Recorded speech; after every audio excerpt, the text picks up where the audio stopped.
You can see he's got one in his mouth.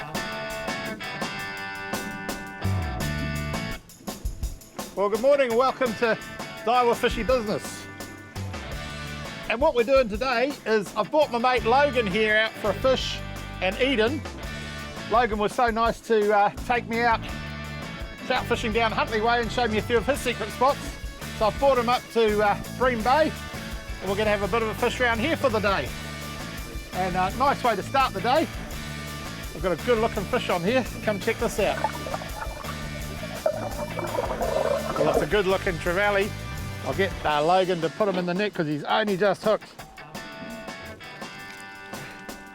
Wait till he swims back around, mate. He'll come around again. Yep. Oh, they're strong fish, aren't they?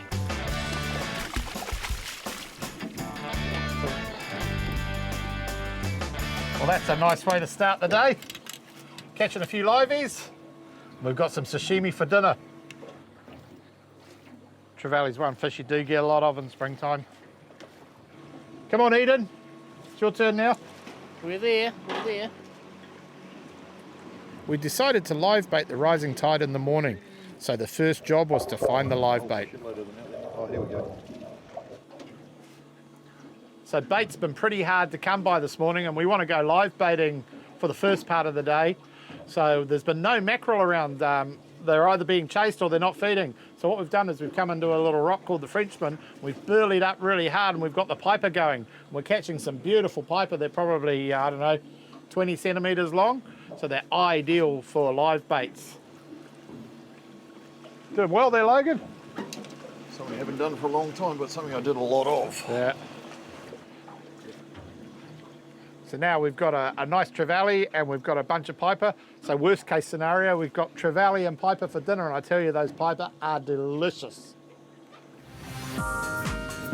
Next stop was at a well-known kingfish spot, an area off a beach with some large underwater structure. I decided to use the Downrigger as it has worked so well with small live baits.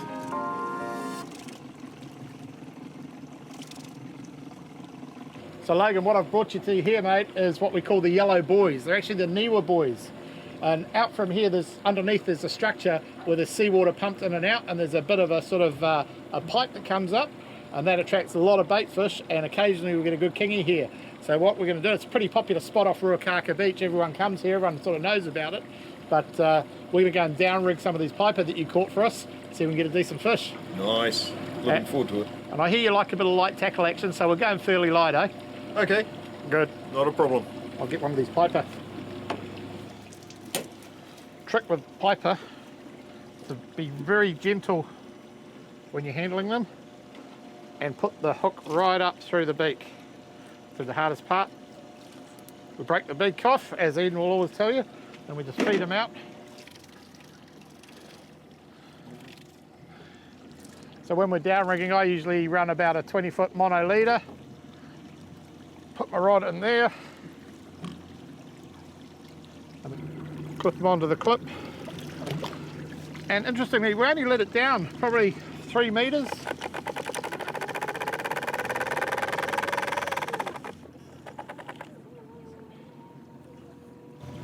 So I can see how deep the downrigger is on the sounder. It's down at about 8 metres. I'll probably come up a little bit because that's probably a bit too deep. And what we're looking for, if you look at the rod, you'll see a little flick and it'll straighten up, and that usually indicates a bite. And either it'll take off after that, or you pick it up and free spool it and let the fish run with it and hook them up. We started fishing and Logan kept an eye on the rod. When downrigger fishing, it's important to set the rod with a decent bend in it. It works like a strike indicator and sometimes sets the hook. And pretty soon we had a bit of interest in our liveys. Yes. She's not liking it down there, I don't think.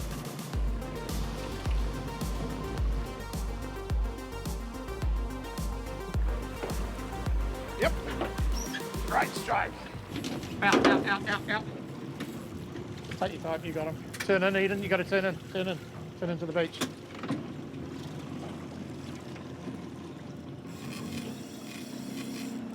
Well, that wasn't bad, Logan. Second run. Not bad at all. Welcome to Mr. Scotty, the Downrigger. I like Mr. Scotty. Pretty awesome strikes, eh? Oh yeah, especially on this light gear. This is cool. Well, that's what you call a team effort fish. Logan was on the rod, Eden was driving, I was giving moral support, and he's done well. The first strike, just banged the bait out, never took it. Second pass on this rock and bang, we're away. Yeah, well, I saw that fish come straight off the rock for that bait. It was a solid hookup, and pretty soon Logan had the fish under control. What happened next took us all by surprise. Keeps away from the boy. There he comes. Oh, It's a snapper. Big It's a big snapper. snapper. Slow down, I'll get the net. Hold on. Where's the other net? There it is. Although not uncommon to catch snapper on live baits, taking them trolling is far from common, and this one was big.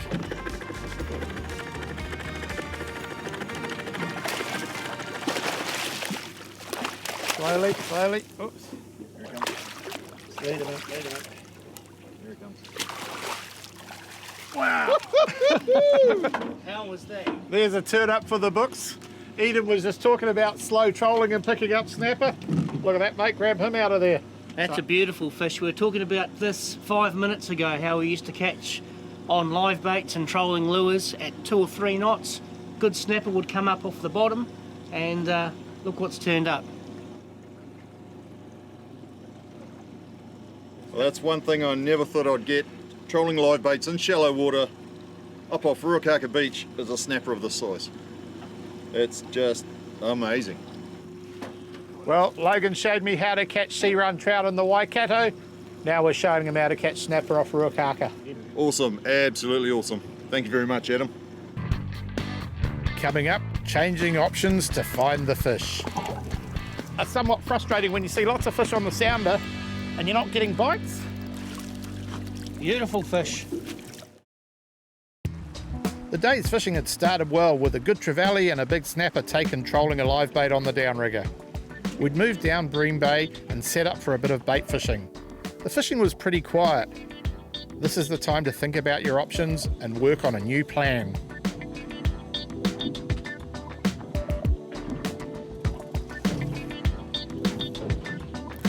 The flasher rig's firing. Probably another small one, too small to keep. Might have to go to a stray line, but they're coming through on the sounder pretty thick and fast. There must be some better ones down there. Nice thing is, I'm hooking them on circles. They're only fishing 18 metres, so it's easy to let them go.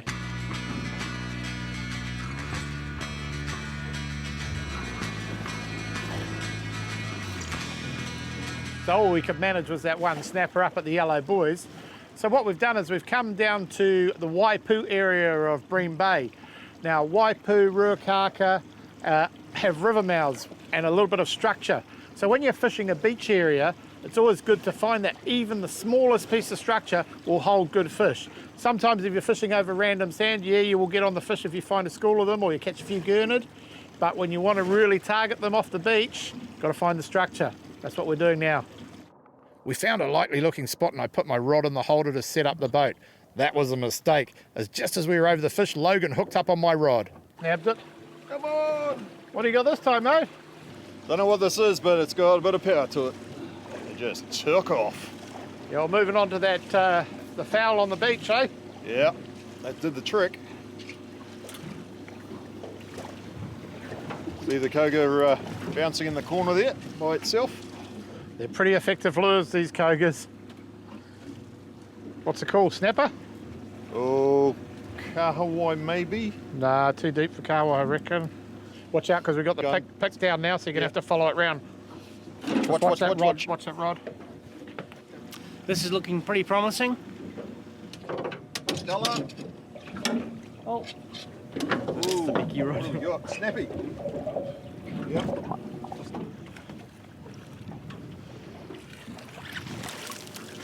beautiful fish. Fat. Good work, Logan. Logan took great pleasure in reminding me he'd caught it on my rod. Well, that's always the way, you know, we were working pretty hard and have been pretty quiet. Made a couple of moves, nothing really turned on, then all of a sudden she's fish everywhere in bedlam. You're never prepared for it, even when you expect it.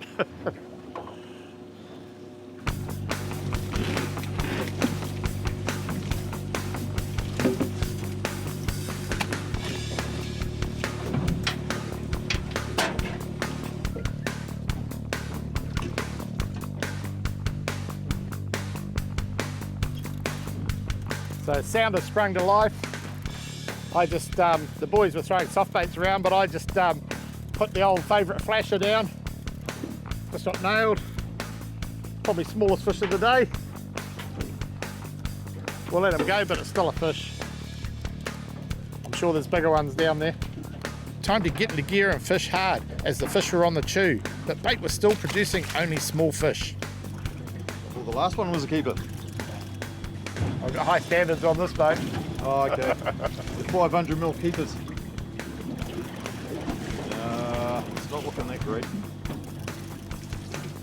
Oh, no, it's two at once. What happens when you use two hooks? You get two little fish.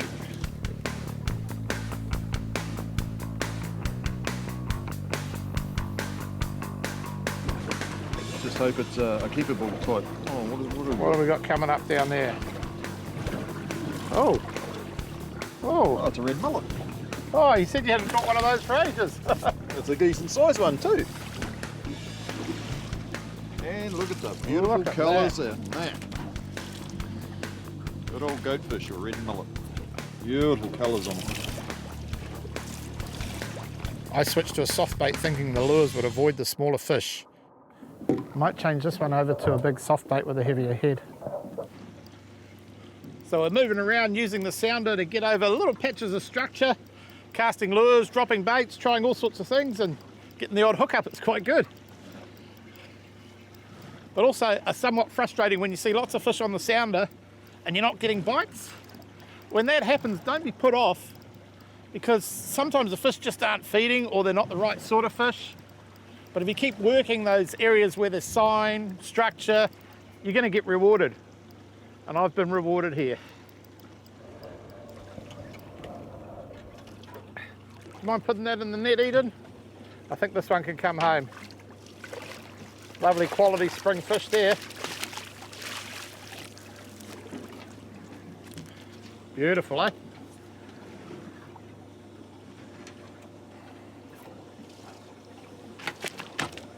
I'd found the technique that was working and soon hooked up again. Well, we're going through schools of mackerel. We're catching bait. And I'm just fishing along a lure behind the bait. Just got absolutely scrunched. Took me by surprise. It's one of those ones where you're just winding in and next minute your lure just takes off. Got a nice head shake to it. Love this sort of fishing. We're getting to that time of the day where things start looking good. The light's changing, the wind's dropping away, and I'm starting to catch some fish.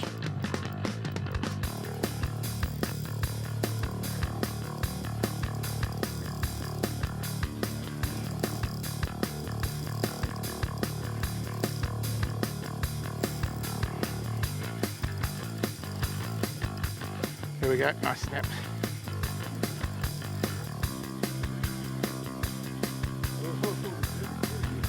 Might need a net with this one, Logan, if you wouldn't mind.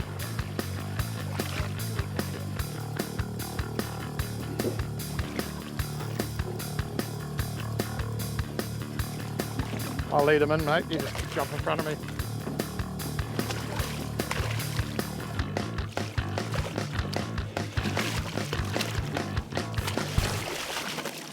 Oh, very nice. Fleet him on the gunnels. Lovely quality Bream Bay snapper. Very happy. It's getting better and better. Throughout the day we had tried 6 fishing options.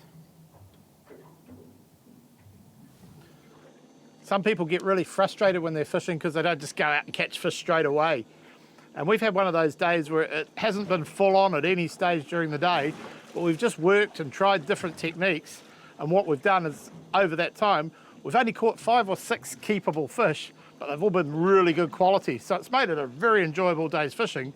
But that's one thing, you just got to keep persevering, try the different techniques, try different spots, move around if you're not getting action, think about the tides, the weather, the conditions. And if you do that, most of the time you'll end up being successful by catching at least a couple of good fish.